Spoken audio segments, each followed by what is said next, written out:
오늘 보좌를 경험하라 79쪽에서 진행합니다. 어제 마지막 문장이 이거였네요. 모든 것을 아시며 무엇이든 하실 수 있는 하나님께로 가까이 가는 것이 마음에 불편하다면 하나님께서 주신 부르심을 빼앗기게 됩니다. 여러분, 우리는 하나님의 은혜의 부르심을 받은 자입니다. 부르심을 받았다는 얘기는 할 일이 있다는 얘기고요. 그리고 할 일이 있다는 얘기는 내가 준비할 것이 있다는 얘기입니다.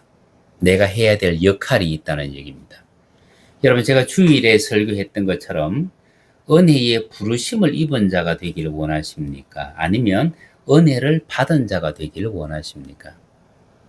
현재 상태에 만족하면서 삶 가운데 엎치락 뒤치락을 계속 할 것 같으면 은혜를 받은 자로서 그냥 살아가십시오. 그런데 하나님 앞에서 변화가 있고 진보가 있고 승리가 있기를 원한다면 우리는 은혜의 부르심을 받은 자가 되어야 됩니다.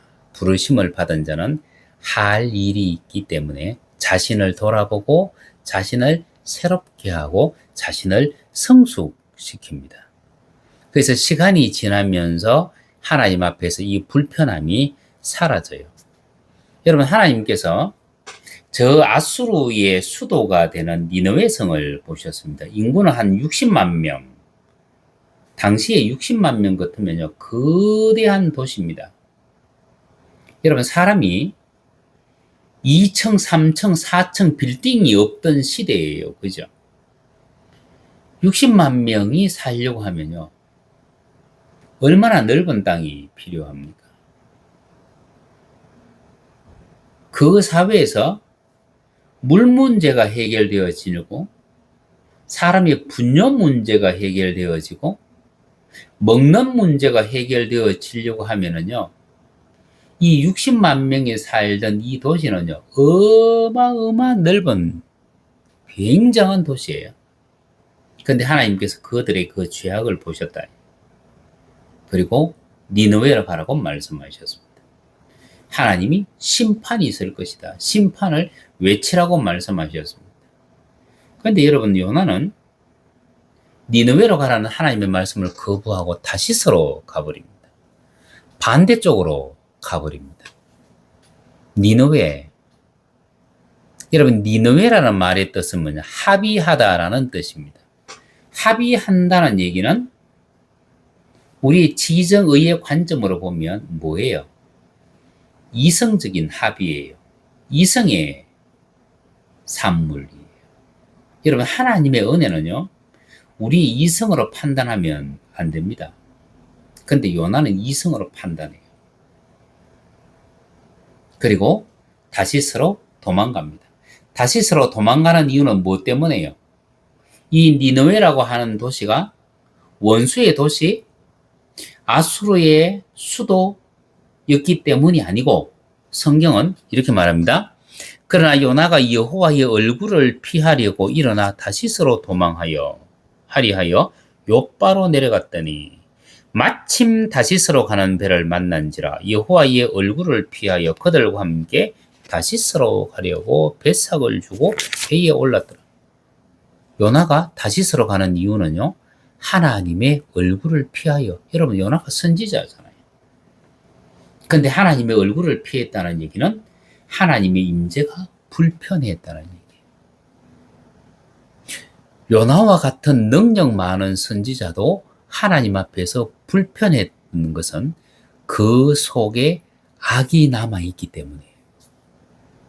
와, 그러면 우리는 하나님 앞에서 이 불편함을 가지지 않으려고 하면 얼마나 정결해져야 될까요? 여러분, 겁없는 사람, 하나님의 거룩을 두려워할 줄 모르는 사람은요, 감히 하나님의 임재를 초청해요. 그런데 하나님의 거룩이 얼마나 엄청난 것인지를 아는 사람은 하나님의 임재를 함부로 초청하지 않습니다. 하나님, 제가 새롭게 되기를 원합니다. 그 기도를 해요. 요나는 하나님께서 니느웨를 구원하시고자 하셨을 때 싫어하면서 성을 냈습니다. 그리고 자신의 생명을 담보로 하나님께 니느웨의 멸망을 요구했습니다. 여러분, 니느웨 백성들이 회개했을 때, 저 왕으로부터 짐승들까지 다 베옷을 입고 회개했을 때 하나님이 심판을 철회했습니다. 그러면 선지자는요, 어떤 마음을 가져야 돼요? 하나님 감사합니다. 그리고 그 성 안으로 들어가야 돼요. 하나님께서 용서해 주셨습니다. 우리 함께 찬양합시다. 근데 이 요나는요, 하나님 위에 섭니다.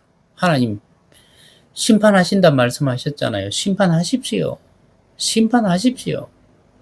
하나님 왜 재앙을 왜 거두십니까? 그러면서 언덕 위에 올라가서 니느웨가 어떻게 멸망되는지를 보고자 해요.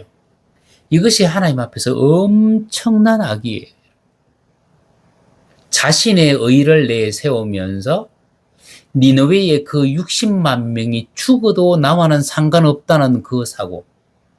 여러분, 이 사고는 어떤 사고냐면 마지막 시대의 교회가 이 세상 속에서 이런 모습으로 살아갈 것을 하나님이 말씀을 한 거예요. 오직 자기만 구원받으면 되고 세상은 멸망해도 자기와 상관없다는 그 사고방식을 요나를 통해서 보여줘요.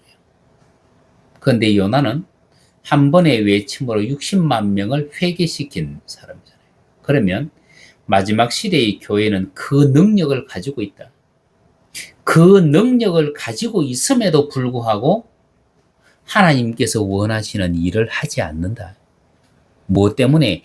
이성적인 판단 때문에. 그래서 마지막 시대가 되어지면요, 사람의 이 두뇌가 그만큼 많이 첨단을 걷는 거예요. 그리고 이 이성을 가지고 하나님과 대적하려고 그래요. 그 모습을 하나님은 요나를 통해서 우리에게 보여주고 있습니다. 오늘날 학자들은 당시 니느웨 성의 인구를 60만 명으로 추산합니다. 하루 만에 60만 명을 회개시킨 대단한 선포의 능력자. 그러나 이 사건 이후에 요나가 한 일은 더 이상 성경에 등장하지 않습니다. 부서지지 않는 자아는 도리어 하나님의 일을 방해하는 걸림돌이 될 뿐이기 때문입니다. 그래서 요나가 정말 하나님을 사랑하는 사람이라면, 하나님께로 더 가까이 나아가는 사람이라면 특별히 무엇을 조심해야 되느냐 하면 말을 조심해야 돼요. 요나는 하나님의 책망이 있을 때 무엇이라고 말을 합니까? 요나서 4장 8절에 해가 뜰 때에, 해가 뜬다는 얘기는 하나님께서 새로운 일을 행하신다는 얘기입니다. 성경에서. 그런데 그 해가 뜰 때에 하나님이 뜨거운 동풍을 준비하셨고 해는 요나의 머리에 쬐매 요나가 혼곤하여 스스로 죽기를 구하여 가로되 사는 것보다 죽는 것이 내게 나으니이다. 여러분, 요나의 이 말 때문에 요나의 사역은 여기서 끝나버리고 말아요. 앞에서 설명드렸던 것처럼 엘리야, 바알 선지자 450명을 쳐 죽인 그 엘리야가 저 로뎀 나무 밑에서 하나님 앞에 죽기를 기도했다가 그의 사역이 엘리사에게로 넘어가 버린 것처럼 요나도 내가 사는 것보다 죽는 것이 내가 낫습니다. 내가 성내어 죽기까지 할지라도 이것이 합당합니다. 그리고 요나의 사역은 끝나버렸다. 그런데 여러분, 우리의 자아가 죽고 나면요, 사단은 우리를 건드리지 못합니다. 아까 말씀드렸던 것처럼 니느웨는 하비라고 했어요. 하비는 이성의 산물입니다. 이성은 우리의 자아의 한 부분이에요. 그런데 자아가 죽고 나면요, 건드려도 반응 없이 자신에게 주어진 일을 해 나갈 것이기 때문에 사단이 더 이상 건들지 않습니다. 이 자아가 죽고 나면요, 더 이상 사람의 말에 흔들리지도 않고 환경에 주저앉지도 않습니다. 그리고 처음부터 끝까지 충성할 수 있습니다. 그것이 온유함이다. 여러분, 온유함이 뭐냐?